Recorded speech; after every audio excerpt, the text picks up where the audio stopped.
Aviso a navegantes. Este programa es una redifusión grabada originalmente en años anteriores para nuestro canal de iVoox. Por esa razón, algunos de los comentarios relacionados con la época del año pueden estar descontextualizados. Esperamos que os guste. All of my friends say, girl, you better take care, 'cause that man is trouble, you best beware. And though deep down I know I might be headed for teardrops, now that you got me started, I just can't stop. No. Buenos días a todos, aquí como siempre la pirata gafapasta en su camarote, aprovechando este puente largo de diciembre para poder colgar nuestro programa. Y recién llegada de Pompeya, sí. Bueno, pediros disculpas, ¿vale? Porque estoy con un poco de mocos, ¿eh? No puedo hablar muy bien, ¿eh? Se me nota que estoy un poco congestionada, pero bueno, es lo que tiene el invierno, ¿eh? Pruebas, me las he hecho todas, no tengo nada de COVID, pero como veréis tengo la voz un poquillo tomada. Pero bueno, aún así teníamos que hacer nuestro programa de radio porque si no, no íbamos a poder tener las críticas literarias de nuestros contistas, y eso no me lo iban a perdonar, de ninguna de las maneras. Aprovechando que el mes que viene vamos a dedicarlo al mundo clásico, pues nada, pues que me he hecho una escapadita a Roma, a revisitar el Coliseo, visita obligada, y por supuesto visita obligada y a Pompeya, que me he ido también a Pompeya, que tenía muchas ganas. Bueno, Roma me lo conozco bien, pero Pompeya no había podido todavía visitarla, así que me he quitado la espinita y aprovecharemos la semana que viene o el mes que viene para hablar también de ella. Pues nada, esto va a estar recientito, así que va a estar unas clases chulas. Bueno, me encantó, por cierto, os lo recomiendo a todos. Pero bueno, vamos a lo que nos toca hoy, que es muy interesante también. Y es que esta semana hemos hablado pues de los mitos, de las leyendas y por supuesto de la importancia de estos en la historia. Sí, porque a veces hablamos de ellos un poco pues como despectivamente, ¿no? Intentando pues no sé, como dar a entender que no son tan importantes, ya que pues que no son historias reales o verídicas. Y la verdad es que no nos damos cuenta de que son súper importantes, que tienen en nuestra vida una importancia impresionante, ya que muchas de nuestras tradiciones actuales pues están basadas en mitos y en leyendas. Fiestas populares, fiestas religiosas o incluso costumbres tienen su origen en estas historias que a través de la tradición oral y de la cultura popular han llegado hasta nuestros días. Además, gracias a que hay gente que no los subestima tanto, pues muchos de los mitos que antes se creían, pues eso, solamente mitos, hoy en día sabemos que son reales. A través de los mitos se han encontrado yacimientos históricos, como por ejemplo el de Troya, en Turquía, una ciudad que consideramos mítica, que conocíamos por la Ilíada de Homero, y que, bueno, pues cuyo descubrimiento fue realizado por Schliemann, un millonario prusiano que pues después de amasar una fortuna impresionante se dedicó pues a su gran sueño, la arqueología. Pues precisamente fue este descubrimiento de Troya el que hizo que muchos otros se lanzaran a intentar descubrir restos arqueológicos de ciudades que hasta ahora pues habían considerado míticas. Hoy vamos a hablar de una de ellas y posiblemente la ciudad o civilización mítica por excelencia, la más importante. Hoy vamos a hablar de la Atlántida.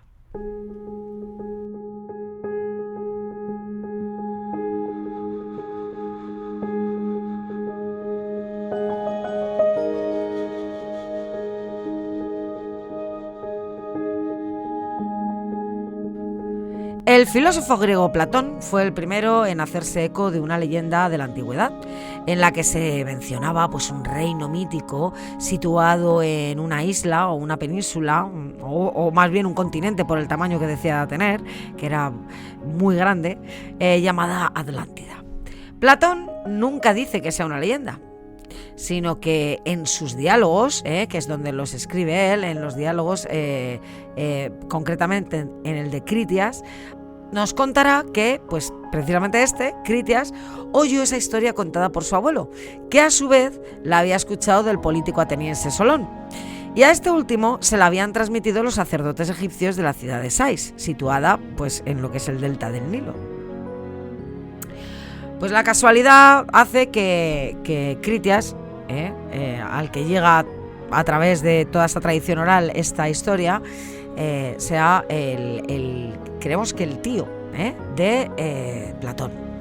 Platón nos dice que lo quiere contar, que lo quiere poner por escrito para que no se pierda esta historia, y sitúa la ubicación de esta poderosa nación en el Mediterráneo, en un periodo de tiempo 9.000 años antes del momento en el que se produce el diálogo en el que se la menciona.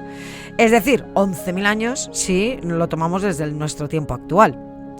Y pues nos describe cómo esta civilización tiene su origen y fundación bajo la advocación del dios Poseidón, Neptuno para los romanos, el dios del mar, y que su ciudad principal, que sería la Atlántida, se encuentra más allá de las columnas de Hércules, que, como hemos visto, no es sino que el estrecho de Gibraltar hoy en día. Bueno, vamos a hablar un poquito sobre las columnas de Hércules, porque para el mundo clásico las columnas de Hércules no eran en realidad columnas o faros, sino eran 2 puntos montañosos a cada lado del estrecho de Gibraltar, concretamente Calpe y Ávila. Ávila con B y Y. Ya vimos en nuestras clases anteriores que el mundo helénico, el mundo conocido por los griegos, terminaba allí, y que el océano que existía más allá de estas columnas era un mundo ignoto, desconocido totalmente. Los fenicios navegaron a través de las columnas de Hércules, o sea, no nos creamos que nadie las había traspasado, sí. Los fenicios navegaron a través de las columnas de Hércules pues sobre alrededor del 1100 a.C. Y fundaron el primer puerto atlántico de la península, que es Gadir, en el mismo lugar donde se encuentra Cádiz en la actualidad, que ahora veremos que esto es muy importante. Además, sabemos que circunnavegaron la península, llegando más allá de las Islas Británicas. Y además, que incluso intentaron hacer lo mismo con África. El Atlántico era conocido todavía en la Edad Media como el Mare Tenebrosum. O sea, que ya nos hacemos a la idea de que ellos realmente, aunque circunnavegaron y llegaron pues bastante al norte, ¿no? Los fenicios, realmente, incluso en la Edad Media, era el Mare Tenebrosum, ese mar de oscuridad donde se suponía que no había nada y que si había algo estaba completamente deshabitado. Pero bueno, vamos a volver a la Atlántida.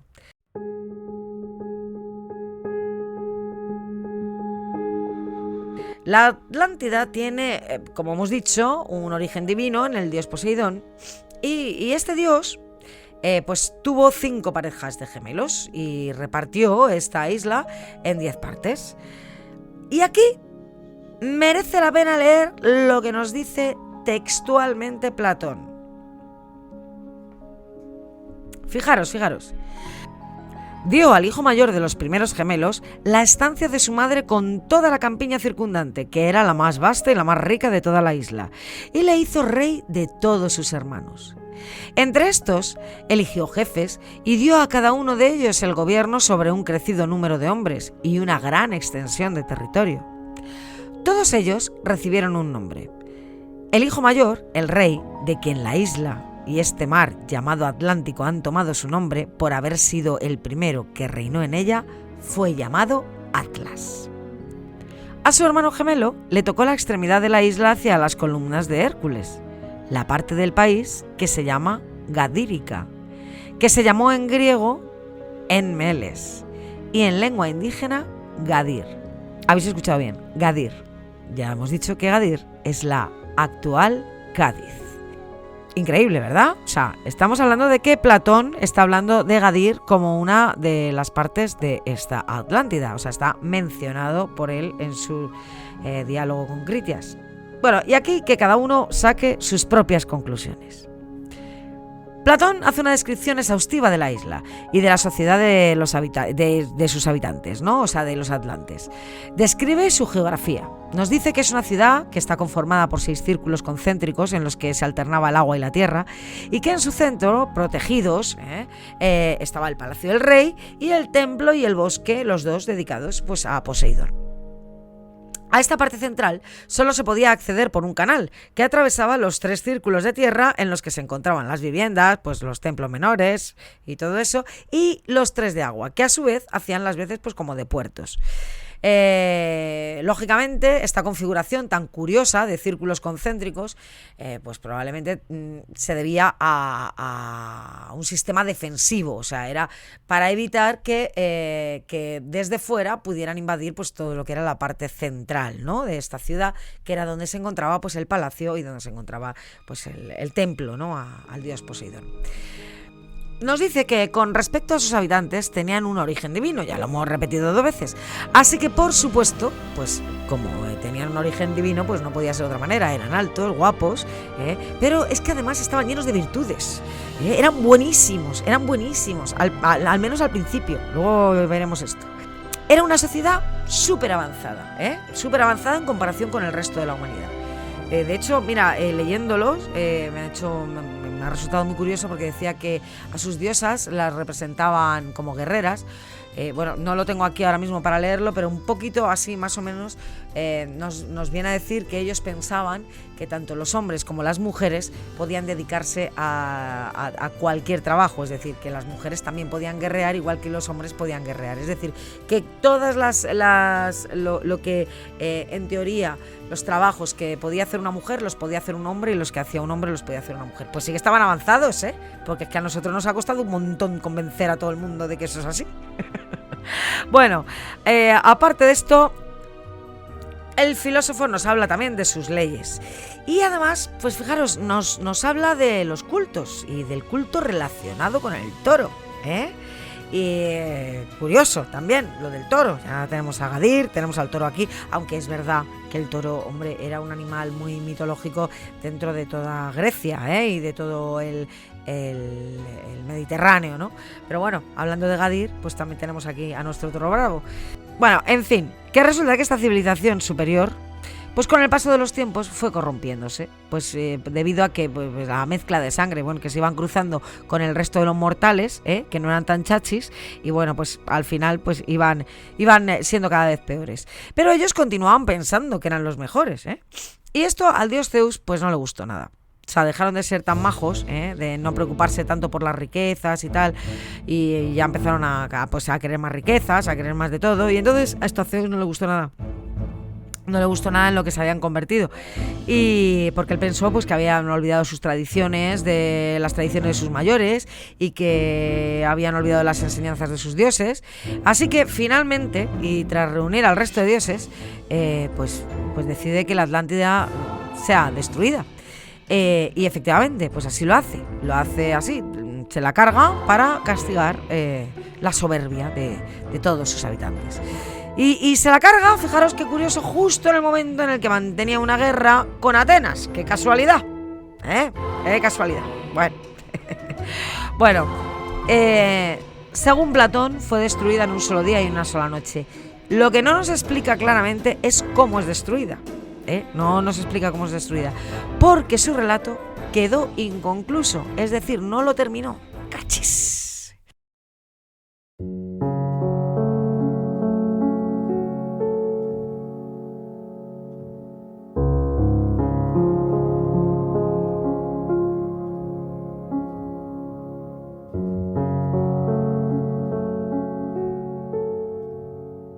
Bueno, y ahora vamos a hablar un poquito de esto, porque fijaros, aunque Platón se considera el primero en poner por escrito el mito de la Atlántida, repetimos, sin decir que era un mito, sino dando la historia por verídica. O sea, él decía que esto era verdad, no que era un mito. No es el único que habla de ella, pues después de él, evidentemente en la antigüedad caló bastante hondo esta historia, y por ejemplo pues hablaron de ella Estrabón, Posidonio, Plinio el Viejo, Plutarco, pues fijaros, Plutarco en el siglo II incluso menciona los nombres de los sacerdotes egipcios que habrían relatado a Solón la historia de la Atlántida, o sea que va más allá. Y, por ejemplo, incluso Proclo comenta que un tal Crantor, que vivió aproximadamente en el 340 o 290 a.C., y que fue filósofo de la Academia de Atenas, pues que viajó a Egipto y que pudo ver las estelas en las que se hallaba escrito el relato que escuchó Solón. O sea que bueno, esto va como agrandándose, ¿eh? Bueno, total, que durante la antigüedad ya hemos dicho que esta historia pues caló profundo, ¿eh? Y que fueron muchos los que se hicieron eco de esta historia. Pero en la Edad Media, bueno, pues abandona. Prácticamente su difusión es nula. Y en el Renacimiento la leyenda resurge de sus cenizas. En el Renacimiento ya se empieza a hablar otra vez de todo el mito de la Atlántida y tal. Como he dicho antes, sobre todo en la segunda mitad del siglo XIX, con el descubrimiento de Troya en Turquía por Schliemann, fue este descubrimiento el que avivó la idea de que ciertos mitos pues, pudieran ser verdad. Y muchos fueron, y son aún actualmente, los que, estudiando los textos antiguos, se han lanzado a intentar descubrir los restos pues, de una posible Atlántida, es decir, o sea, encontrar esos restos de la Atlántida de Platón. Bueno, pues arqueólogos, aventureros e incluso directores de cine, luego lo vamos a ver, la han buscado por lo largo y ancho del mundo. Y bueno, pues algunas de las localizaciones que se han barajado son, por ejemplo, América. Lógicamente, pues si está al otro lado de las columnas de Hércules y según Plutón era muy grande, porque era como Libia, es decir, lo que ellos conocían de África en aquel momento y Asia Menor juntas, pues eso, claro, eso era un pedazo de isla, o sea, un pedazo de isla que podía ser un continente, por ejemplo, como América. Entonces, bueno, pues se pensó que América podía ser efectivamente esa Atlántida de Platón, ¿no? Una vez que se encontró, lógicamente. Pero dentro de Atlántida hay otros sitios, por ejemplo, también se ha buscado en Perú o en el altiplano de Bolivia, también se ha creído encontrar allí en un momento dado algún vestigio de lo que era la Atlántida.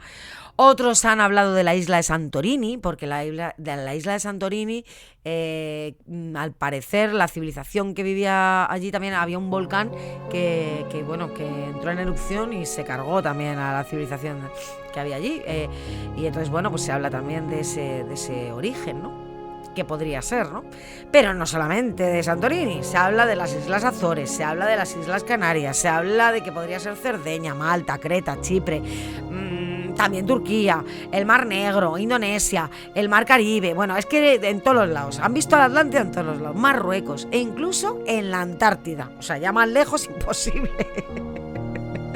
Bueno, ya lo más lejos posible. Bueno, algunos geólogos han sugerido que la Atlántida pues era en realidad la ciudad-estado de Troya, es decir, o sea que la propia Troya que encontró Schliemann, que no puedo hablar porque estoy con la nariz completamente taponada,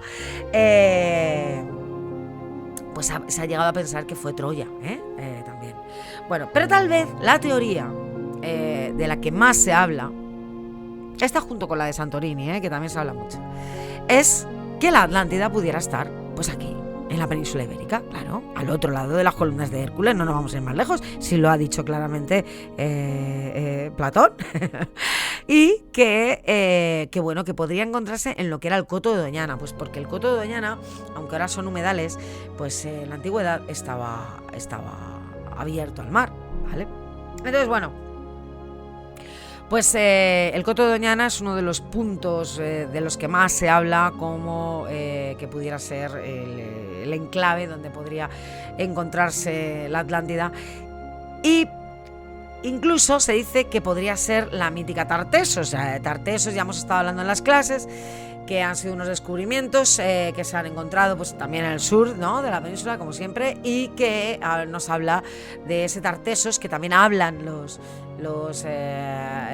griegos, ¿no?, que se encontraba aquí en la península ibérica y que además pues que era una civilización, bueno, pues bastante avanzada en comparación con el resto de las civilizaciones que había, o sea, con el resto de los pueblos que había aquí en la península. Y bueno, hemos encontrado bastantes yacimientos que algunos pues lo achacan a Tartesos, a que es el mítico Tartesos, y otros dicen, bueno, que sencillamente es restos fenicios, ¿no? Pero bueno, en definitiva, que se cree que también es Tartesos. El primero en postular que la Atlántida estaba en la península ibérica, en específico en Tartesos, fue José Pellicer de Osau.